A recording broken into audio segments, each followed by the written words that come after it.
Hello and welcome everyone. আশা করি তোমরা সকলে ভালো আছো, আমিও অনেক ভালো আছি।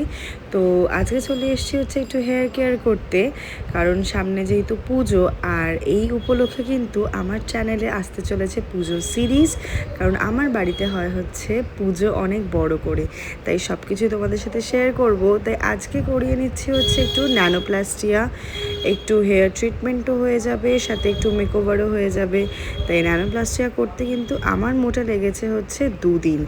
একদিন ফার্স্ট ডেতে এরকমভাবে আমি পুরো ট্রিটমেন্টটার সাথে জড়িয়েছিলাম। নেক্সট দিনকে হচ্ছে এরকমভাবে আমার চুলটাকে কিন্তু পুরো ড্রাই আপ ওই ন্যানো অ্যামিনো অ্যাসিডসগুলোর সাথে স্ট্রেটনিং করে তারপরে কিন্তু নেক্সট ডেতে আমি ওয়াশ করাতে চলে গেছিলাম।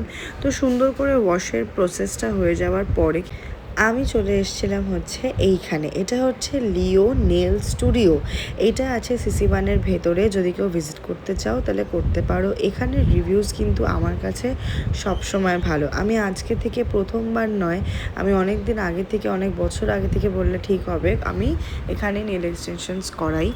তো এখানে আমি এক্সটেনশনে বসে গেছি। আমার এর আগে একটা এক্সটেনশন ছিল, ওইটা প্রপারলি রিমুভ করিয়ে আমি এখানের এক্সটেনশনটা নতুন কিছু করার জন্য আমি মোটামুটি স্কোয়ারেই রাখি, বাট এখন করিয়েছি হচ্ছে আমন্ডের মধ্যে ম্যাগনেটিক ক্যাট আইস, সেটা আবার একটু বেবি পিঙ্ক কালারের মধ্যে। কেমন লাগছে তোমরা কিন্তু অবশ্যই বলো, কমেন্ট বক্সে জানিও। আর তারপরে হঠাৎ করেই প্ল্যান হলো যে আমরা একটুখানি সন্তোষ মিত্র স্কোয়ারের ঠাকুরটা দেখতে যাব। তো করেই ফেললাম প্রথম উদ্বোধন সন্তোষ মিত্র স্কোয়ারের ঠাকুরটা দিয়ে। তো সামনে লাইটিংটা খুব সুন্দর করেছে, আর থিমটা তো তোমরা জানোই, অপারেশন সিন্দুর। ভীষণ সুন্দর লাগছিল, মানে সামনের থেকে দাঁড়িয়ে দেখলাম যখন, আর কানে যখন ওই পুরো অডিও ক্লিপিংটা বাজছিল, ভীষণ থ্রিলিং একটা ব্যাপার লাগছিল। কারণ সত্যি কথা বলতে কষ্টও হচ্ছিল দেখে, বাট মায়ের মূর্তিটা খুব সুন্দর ছিল। তো মায়ের মূর্তিটা দেখার জন্য চলো ভেতরে যাই। আর পুরো প্যান্ডেলটা কিন্তু ভীষণ ফাঁকা ছিল। আমার মনে হয় দ্বিতীয়া তৃতীয়া এই সময় প্যান্ডেল দেখলে এরকমই ফাঁকা পাওয়া যায়। আমাদের first pandal hopping Santosh Mitra square, operation সিন্দুর টিম। চলো দেখি।